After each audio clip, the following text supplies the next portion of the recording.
요새 날씨가 점점 더 추워지고 있죠. 그래서 많은 분들이 차량 관리에 관심이 생기는 시기이기도 합니다. 하지만 오늘 이 내용만 알고 있으면 올 겨울에 운전할 때 정말 쾌적하게 운전하실 수 있으니까 꼭 한번 확인해 보시면 좋을 것 같아요. 올 겨울 알아두면 도움되는 차량 꿀팁 5가지 바로 시작해 볼게요.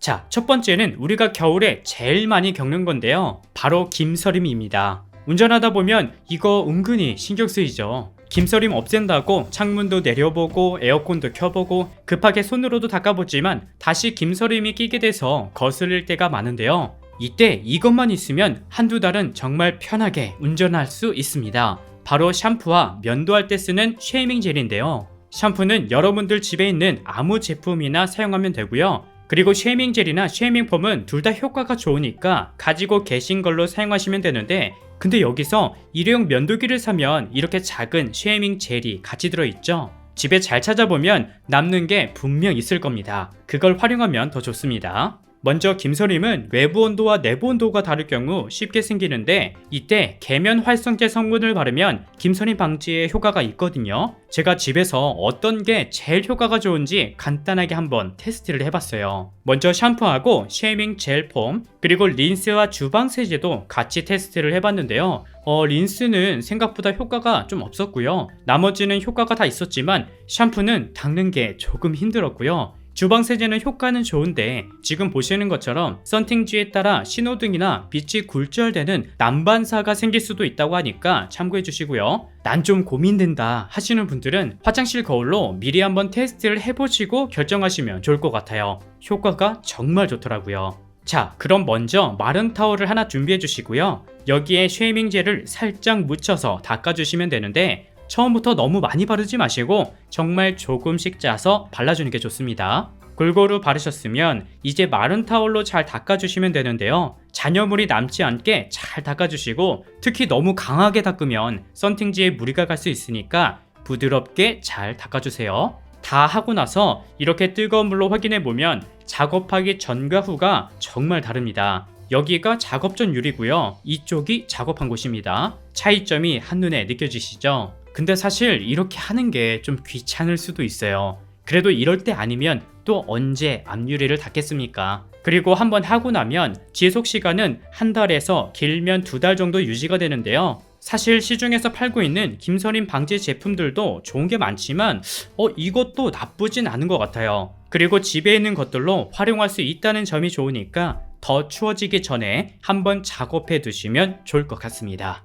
두 번째는 모르는 분들이 좀 계신 것 같아요. 뭐냐면 요즘같이 추운 날, 특히 출근할 때 우리가 앉아서 히터부터 틀게 되죠. 히터는 엔진열로 돌아가서 연비하고는 상관이 없다는 건 대부분 아실 거예요. 근데 이 기능을 잘 모르는 분들이 있습니다. 바로 에어컨 버튼인데요. 아니 무슨 겨울에 에어컨이냐 라고 말하실 수 있어요. 근데 사실 자동차 AC 버튼은 우리가 생각하는 가정용 에어컨과는 좀 다릅니다. 차량 에어컨은 보시는 것처럼 외부 공기가 에바포레이터와 히터를 거쳐서 우리에게 바람이 나오는데요. 이때 AC 버튼은 컴프레셔를 돌게 차가운 바람만 나오게 하는 기능이 아니라 제습과 공기를 정화시켜주는 역할도 해주고 있어요. 그래서 추운 날 히터를 켠 상태에서 에어컨 버튼까지 누르면 차량 내부의 안 좋은 냄새나 습한 공기들을 줄여주고 히터 때문에 덥고 건조한 공기까지도 정화시켜주고요. 특히 김서림 예방에도 좋은데요. 가끔 보면 겨울 내내 이 AC 버튼을 한 번도 누르지 않은 분들도 계시더라고요. 물론 AC 버튼을 켜면 컴프레셔가 돌아 연비에 영향을 살짝 줄 수 있는데요. 근데 그것도 겨울에는 외계에서 에어컨 냉매를 쉽게 식힐 수 있기 때문에 연비에 아주 살짝 영향을 주는 정도라 이미 알고 계시는 분들은 오토모드로 상시 켜놓고 계신 분들도 많으니까 차 내부의 공기가 좀 건조하다 또는 습한 경우에는 잠깐씩 틀어놓는 게 좋습니다. 쉽게 말해 추운 날 창문을 열기 어렵다면 히터를 켤 때 에어컨 버튼을 눌러 환기시킬 정도의 시간만 켜놓으면 정말 쾌적해지니까 꼭 기억해 주세요. 세 번째는 아직도 많은 분들이 잘못 알고 있는 예열입니다. 이 예열이 제 주변에서도 매번 겨울이 될 때마다 필요하다, 필요 없다 이렇게 의견이 나뉘는데요. 결론부터 말하면 예열은 반드시 필요합니다. 근데 예열을 잘못하고 계시는 분들 정말 많아요. 그 이유가 예열과 공회전을 같은 의미로 생각하셔서 그래요. 그래서 겨울에 예열한다고 시동 걸고 5분 10분 동안 공회전 걸어놓고 계신 분들이 생각보다 많습니다. 하지만 앞으로는 5분 이상 예열을 하고 싶어도 못합니다. 왜냐? 올해 7월부터 아파트 단지 내 지하 주차장, 지상 주차장까지도 5분 이상 공회전을 할 경우 이륜차를 포함해서 모두 과태료를 부과한다는 법이 개정됐어요. 이미 경기도에서 지금 시행하고 있습니다. 그리고 현재는 카뷰레터, 즉 기화기 방식에서 전자연료 공급 방식으로 출시하고 있기 때문에 추운 겨울철에도 사실 5분 이상 예열할 필요가 없다고 합니다. 그래서 앞으로는 이렇게 해보세요. 먼저 차량 시동을 걸고 나서 안전벨트를 잘 매고 그리고 내비게이션을 작동하거나 또는 노래나 라디오를 틀어주세요. 그럼 RPM이 쭉 올라갔다가 1000rpm 정도로 떨어질 거예요. 이때 아파트 주차장이나 골목을 서행하면서 천천히 빠져나오면 됩니다. 네, 이게 예열입니다. 근데 여기서 가장 중요한 점은 바로 서행한다는 게 중요한데요. RPM을 2000 정도로 유지하면서 약 1분간 서행하면 냉각수 온도가 조금씩 올라갈 거예요. 그리고 냉각수 온도 게이지가 첫 눈금에 닿으면 이제 엔진에 열이 잘 올라왔구나 생각하고 이때부터는 평소대로 운행하면 됩니다. 사실 요새 나오는 차량들은 시동 걸고 10초만 있어도 엔진이 데워진다고 하는데 10초는 좀 찝찝하신 분들은 정말 추운 날 실외에 주차한 경우에는 2-3분 정도만 대기하셨다가 천천히 서행하면서 예열하시면 좋고요.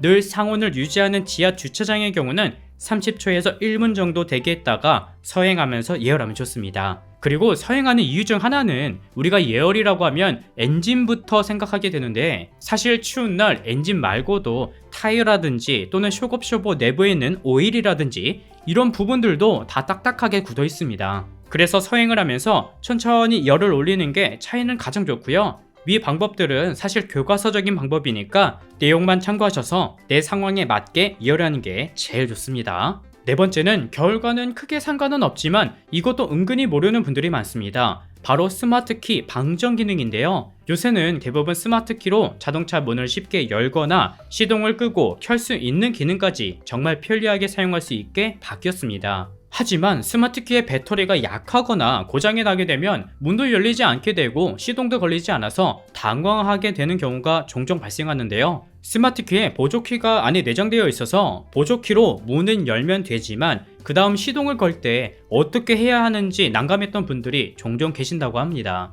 이때 스마트키를 스타트 버튼에 대고 눌러보세요. 그러면 이렇게 스마트키에 내장된 칩이 차량과 통신이 돼서 방전된 스마트키로 시동을 걸 수 있습니다. 이렇게 스마트키를 넣거나 조수석 쪽에 키를 넣는 차종도 있지만 급하게 시동 걸 때 당황하지 마시고 꼭 기억해 주세요. 마지막 다섯 번째는 이제 많은 분들이 타이어 점검 한 번씩 받을 시기인데요. 특히 타이어는 다른 소모품에 비해 교체 시기가 긴 경향이 있어서 관리를 소홀하게 하는 부분이라 지금 이 방법을 보시고 여러분들도 한번 따라해 보셨으면 좋겠습니다. 먼저 타이어 교체 시기를 알 수 있는 방법으로 보통 100원짜리 동전으로 체크하고 계셨을 거예요. 이렇게 타이어 홈에 끼워서 이순신 장군 감투가 3분의 2 이상 보인다면 타이어 교체 시기가 되었구나 하고 알고 계실 텐데요. 이때 동전보다 교통카드 또는 일반 카드로 더 쉽게 확인할 수 있습니다. 이렇게 카드 뒷면을 보면 마그네틱 선이 있는데요. 여기서 마그네틱 선의 상단 부분인 이곳을 타이어 홈에 끼워 확인하면 되는데 제 차의 경우는 마그네틱 상단이 보이지 않으니까 교체할 필요는 없지만 뒷 타이어의 경우는 상단선 간격이 잘 보이죠. 이렇게 마그네틱 간격으로 타이어 교체 및 점검 시기를 쉽게 확인할 수 있는데요. 보통 타이어는 3에서 4만 킬로미터 주행했을 때 또는 3년마다 교체하는 게 좋다고 하지만 개인 주행 습관이 모두 다르기 때문에 평소 타이어 마모들을 잘 체크하는 게 가장 중요하니까 여러분들도 오늘 생각난 김에 한번 확인해 보셨으면 좋겠습니다.